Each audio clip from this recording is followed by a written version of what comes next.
Domingo 26 de septiembre. Incredulidad y duda, ¿es lo mismo? Eso lo vamos a saber después de la oración.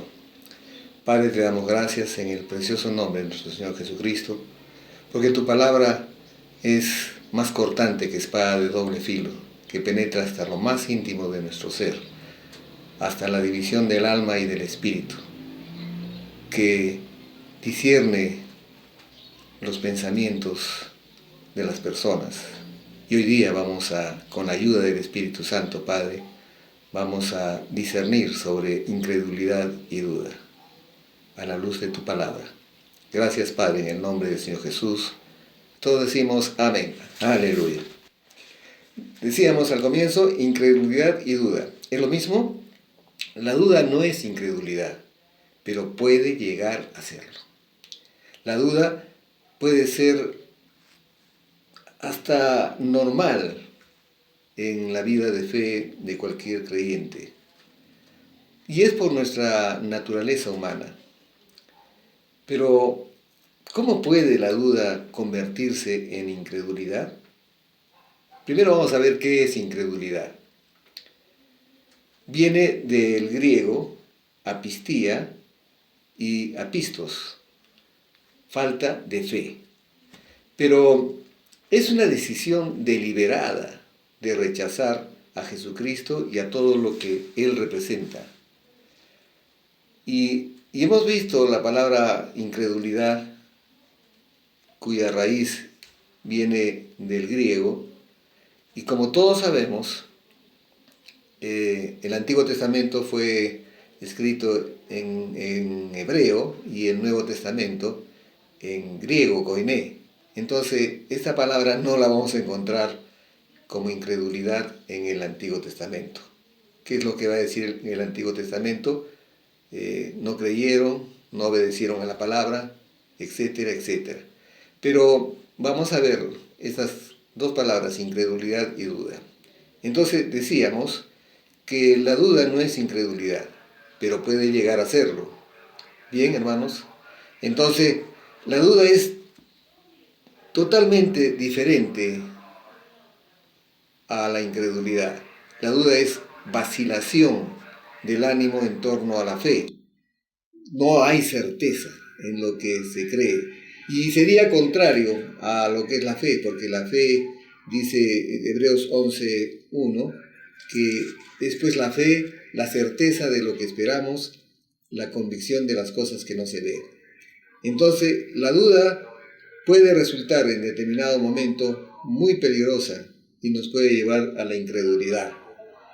Entonces, pero vamos a ver que Jesucristo, porque ese es un tema tan importante, trató en los evangelios acerca de lo que es la incredulidad. Porque el Señor Jesús, por la incredulidad, no hizo muchos milagros en Nazaret.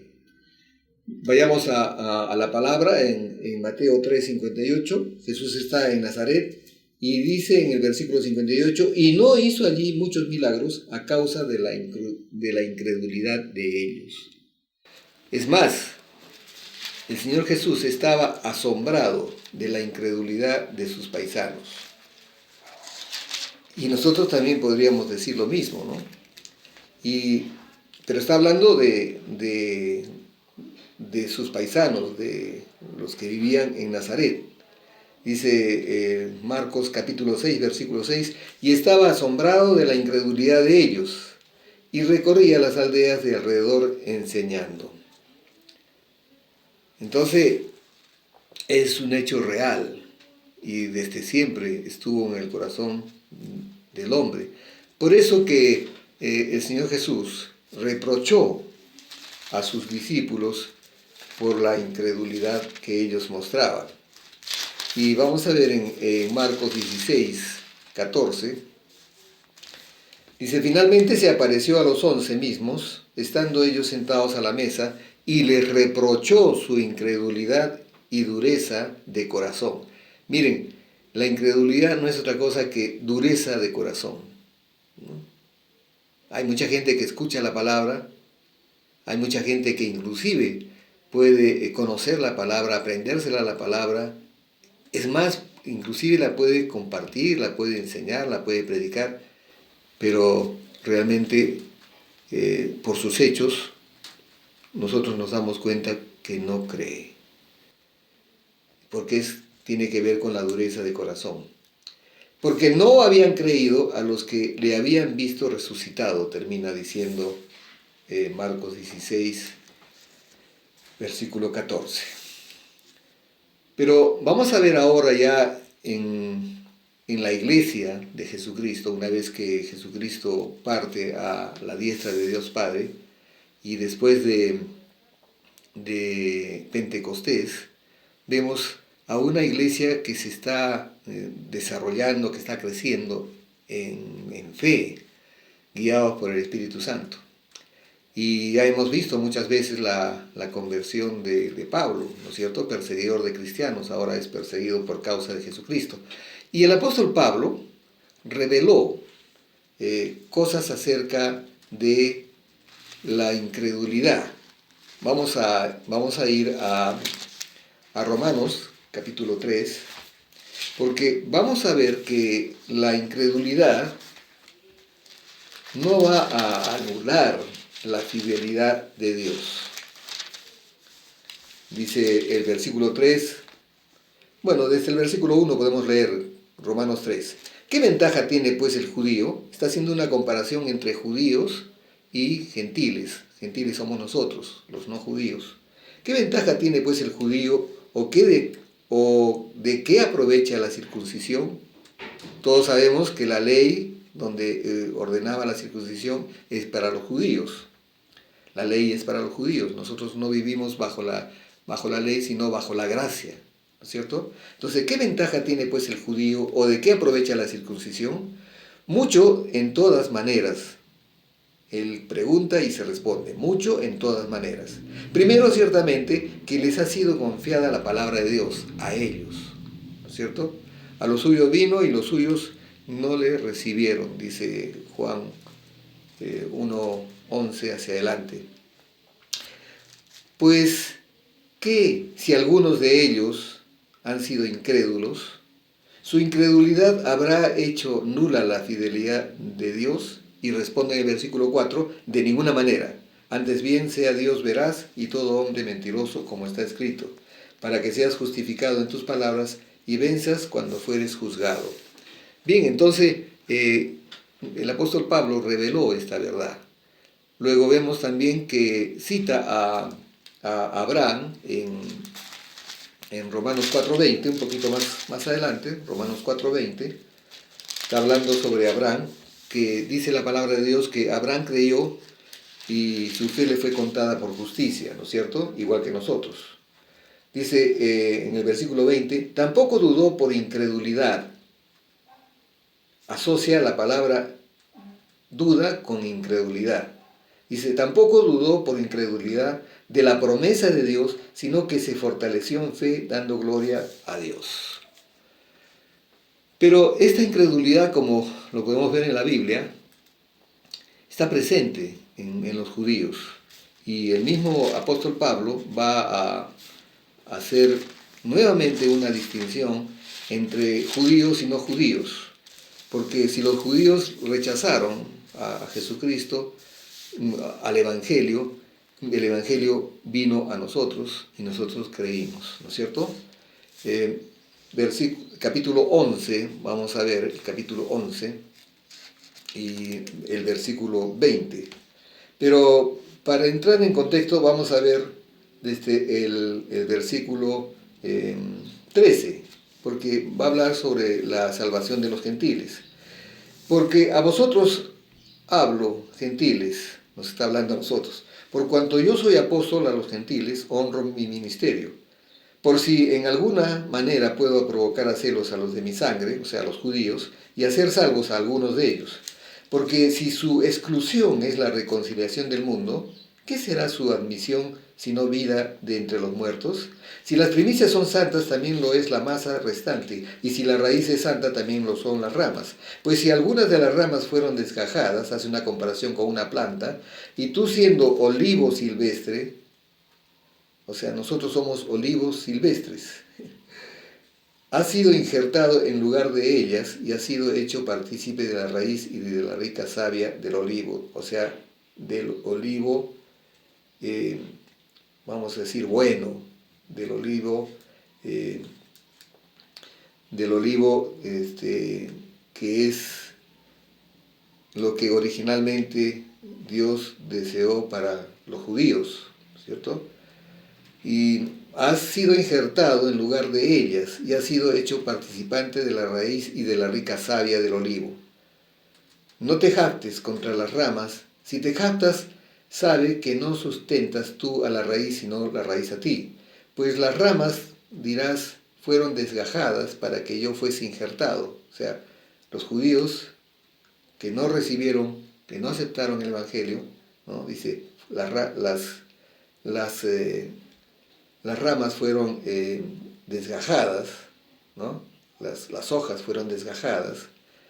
Y dice, pues las ramas, dirás, fueron desgajadas para que yo fuese injertado. O sea, nosotros somos injertados en esa planta.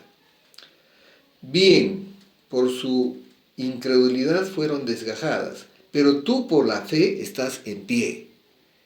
Hermanos, la fe es el fundamento de nuestra vida espiritual, ¿cierto?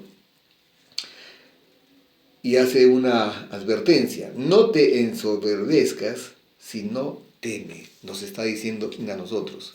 O sea, si bien es cierto que los judíos no aceptaron y tú sí has aceptado, no te pongas soberbio, porque ya hemos visto que Dios es fiel a sus promesas. Qué interesante lo que dice el apóstol Pablo.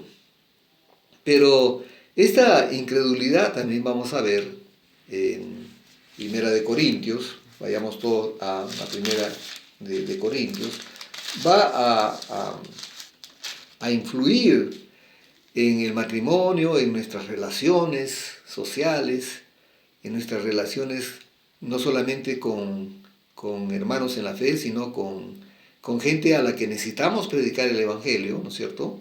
Con los no creyentes. Y finalmente vamos a ver también que eso se da en la iglesia. Vayamos a Primera de Corintios, capítulo 1. Primera de Corintios, capítulo 7. Capítulo 7, 14. Dice la palabra, porque el marido incrédulo es santificado en la mujer, y la mujer incrédula en el marido, pues de otra manera vuestros hijos serían inmundos, mientras que ahora son santos. Entonces lo que trata de explicar el apóstol Pablo, que si el marido es incrédulo, por el testimonio de la mujer va a convertirse, ¿cierto? Y de igual manera, si el hombre es de fe y la mujer es incrédula, por el testimonio de nosotros, de los hombres, nuestras esposas también, si es que no lo son, se pueden convertir.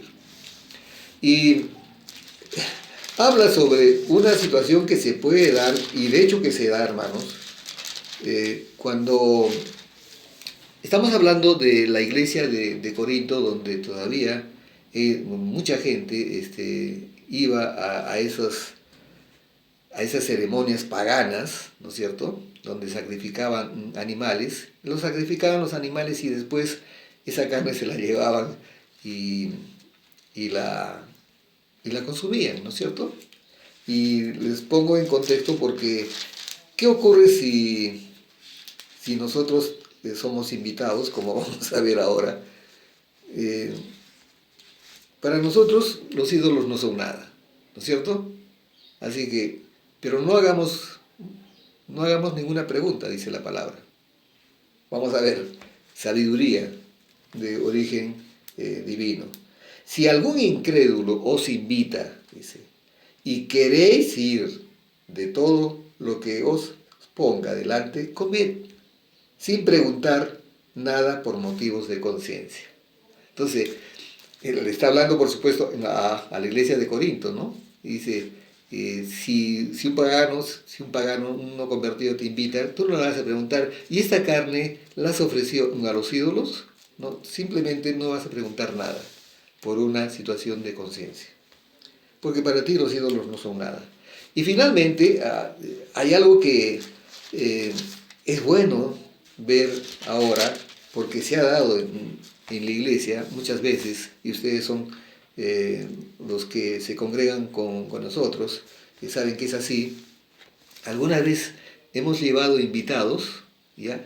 Y en la iglesia todos juntos hemos comenzado a hablar en lenguas, ¿no es cierto? Y lógicamente, por decirlo menos, la gente se ha sorprendido, algunos se han espantado, ¿qué es esto? Estamos con locos, y no han vuelto a venir. Pero miren qué es lo que dice la palabra respecto a esa situación. Primera de Corintios 14, 23, dice la palabra: si pues toda la iglesia se reúne en un solo lugar, y todos hablan en lenguas y entran indoctos o incrédulos, ¿no dirán que estáis locos? Entonces tenemos que ser prudentes, hermanos. Para eso, en la iglesia tenemos lo que se llama reuniones de creyentes, solamente creyentes. Ahí dejamos que el Espíritu Santo se manifieste libremente y nosotros también, ¿no es cierto? Y hay cosas que no podemos hacer cuando las personas vienen por primera vez, porque no lo van a entender. Más adelante lo entenderán. El apóstol Pablo también aconseja en 2 de Corintios 6:14, y tenemos que tomar mucha atención a ese consejo, cuando dice la palabra en 2 de Corintios capítulo 6, versículo 14, no os unáis en yugo desigual con los incrédulos, porque ¿qué compañerismo tiene la justicia con la injusticia? ¿Y qué comunión la luz con las tinieblas? ¿Y qué concordia Cristo con Belial? ¿O qué parte el creyente con el incrédulo? ¿Y qué acuerdo hay entre el templo de Dios y los ídolos? Porque vosotros sois el templo del Dios viviente, como Dios dijo, habitaré y andaré entre ellos y seré su Dios y ellos serán mi pueblo. Ese es un buen consejo. Pero también Pablo, que estuvo en el otro lado, vamos a decir, persiguiendo a los cristianos, él tiene un testimonio que dar a la iglesia. Y se lo da a su discípulo Tito. Vamos a la carta de Pablo a Tito, en el versículo 1, versículo 13. Y se lo dice directamente, le dice: este testimonio es verdadero. Dice, por tanto,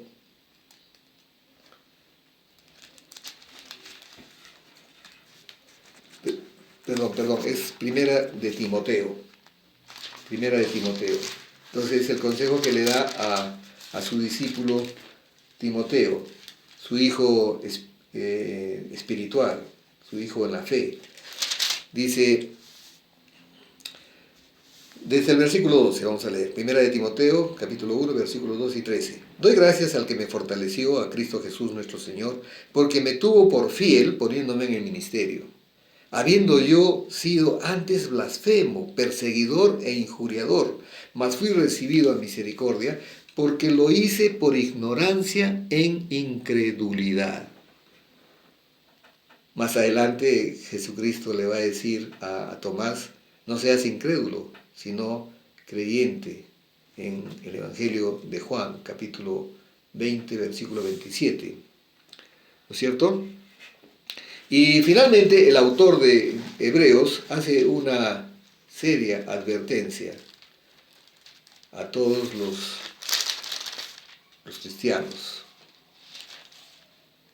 Versículo 3, o capítulo 3, versículo 13. Versículo 13. Dice, antes os exhorto los unos a los otros cada día, entre tanto que se dice hoy, para que ninguno de vosotros se endurezca por el engaño del pecado. Y hemos dicho muy claramente que la incredulidad es dureza del corazón.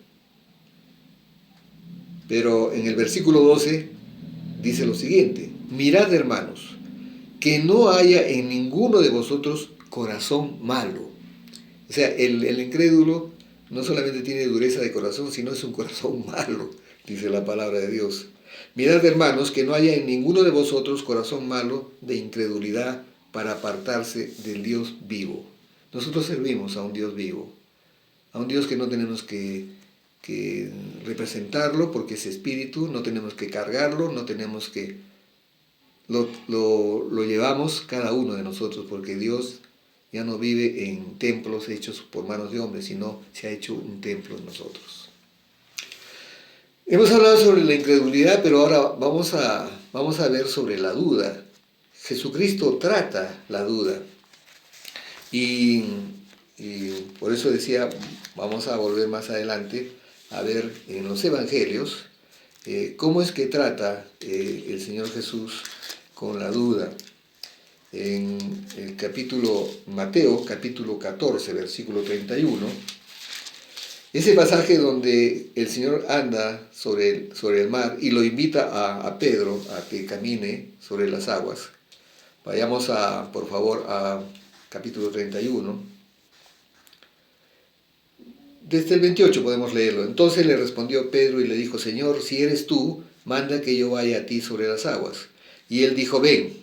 Y descendiendo Pedro de la barca, andaba sobre las aguas para ir a Jesús. Pero al ver el fuerte viento, tuvo miedo y comenzando a hundirse, dio voces diciendo: Señor, sálvame. Al momento Jesús, extendiendo la mano, asió de él y le dijo: hombre de poca fe, ¿por qué dudaste? Y esto nos trae una gran enseñanza, hermanos. En ese caso, Pedro vio la situación física de las olas y todo eso y tuvo miedo. Nosotros podemos ver circunstancias también negativas en nuestra vida, pero nosotros estamos firmes, parados en la palabra de Dios. Dice: ¿por qué dudaste? Y le dice: hombre de poca fe, ¿no es cierto? Luego vemos en el capítulo 21 del mismo Evangelio de San Mateo, 21, dice la palabra de Dios. Vamos a leer desde el 18. Por la mañana, volviendo a la ciudad, tuvo hambre. Venían de Betania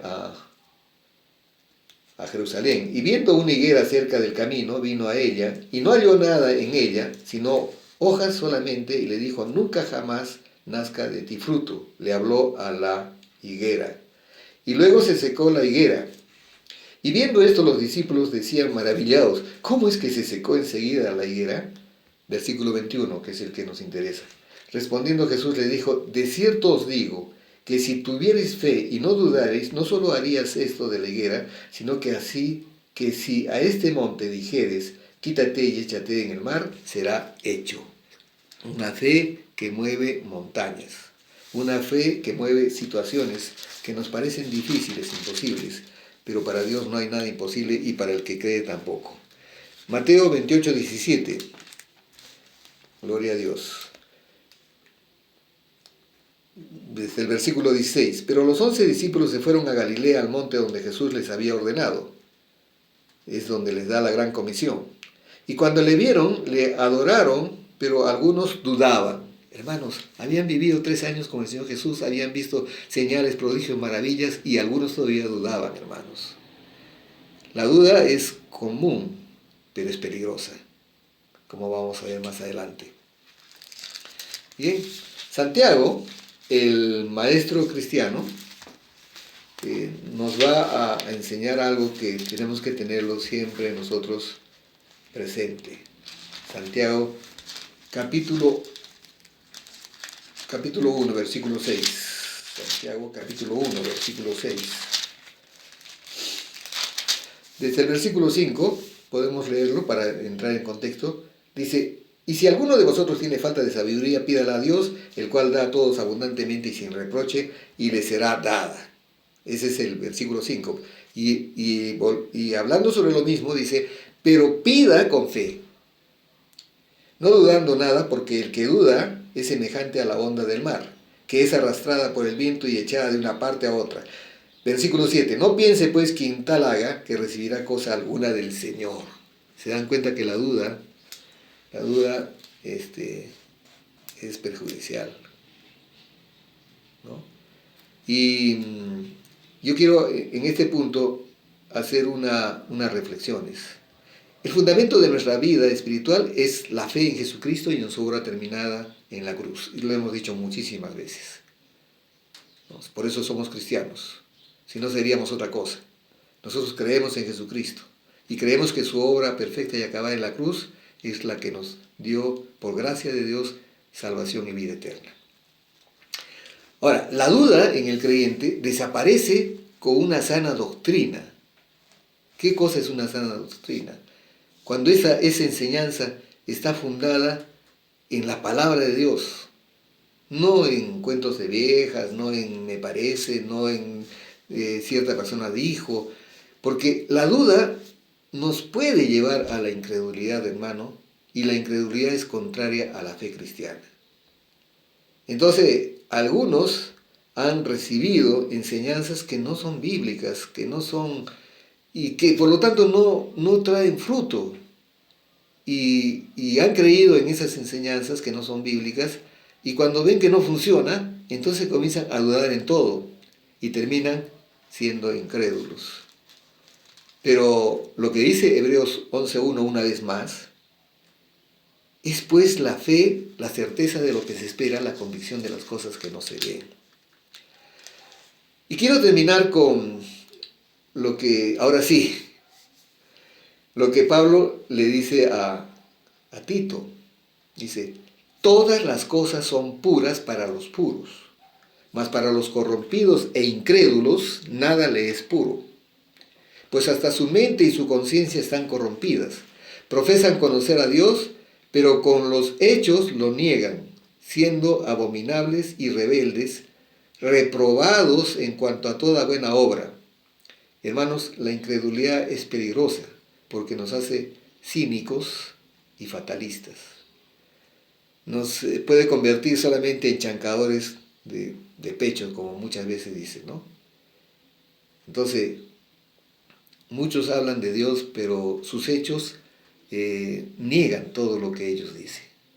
Nosotros vivimos por fe, caminamos no por vista, sino por fe. Vamos a orar.